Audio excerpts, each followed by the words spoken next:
My wife tells me this all the time, but I'm bad at receiving compliments and awards and things like that. So it's something that I'm getting better at.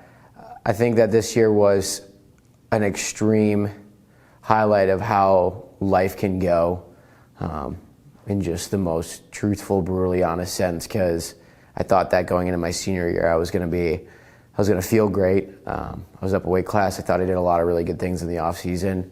I took my time off to recover from the previous year, which was pretty tough. Battled through a lot of sickness, and then I hurt my knee before the Olympic trials. Couldn't participate in that, that was crushing.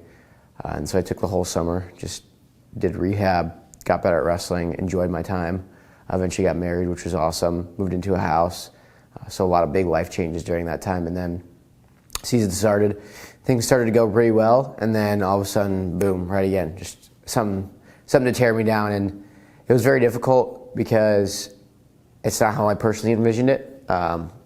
But as I've read through the Bible many times, and many people have told me, like, God's plan is different than yours. And so it was really hard for me to face the fact that this is the plan that I'm going through. This is the adversity and the trials that I'm going through, but this is exactly where I should be right now.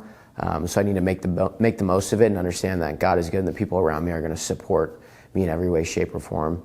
And that's what I felt, and that's what I tried my best to do. Definitely did not do it perfectly. Definitely found myself times complaining a little too much, being upset about the circumstances instead of just finding a way or understanding that I can't do anything about it, and so being sad about it or feeling sorry for myself isn't going to do anything. But at the same time, it was amazing lessons to go through, and looking back on it, I wouldn't change that senior year at all. It gave me so much knowledge. Now that I'm a coach now, I can pass that on to the guys who are going through tough times and be like, hey man, I understand how you're feeling, but this is the perfect situation for you to be in. Life, along with wrestling, is very unforgiving. And with that, it can be very discouraging. I've been in the highest moments of the wrestling achievements, national titles, world titles, and I hope to have some more to come. But I've also had some of the biggest heartbreaks, injuries, losing in big matches. And if you dwell on those, if you define yourself by your successes and your failures, generally I think you'll find you'd fail more than you succeed. And so it's not about that. It's about the journey. It's about who you become along the way. It's about bringing other people with you. I think the biggest thing that sticks with me is Mark 12:30, where it says, love the Lord your God with all your heart, soul, and mind and strength. And then right after that it says, love your neighbor as yourself. And I think that right there, just that one encompasses the whole law of how, I try to live by, but also at the same time, as a teammate, as a competitor, it's like, I'm going to bring people with me. I want to bring other people to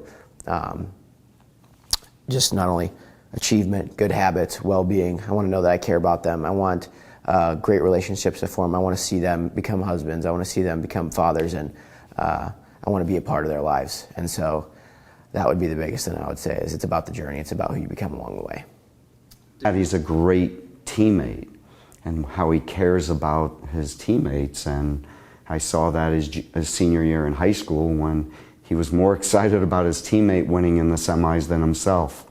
And that's, I think that exemplifies the type of person he is. He's a special young man that wants to be great, but also wants to bring others with him. I know a lot of people will look at it and say, didn't win it his senior year, but he actually had a torn ACL and probably shouldn't have been out there wrestling, and found a way and got to the NCAA finals and loses in overtime.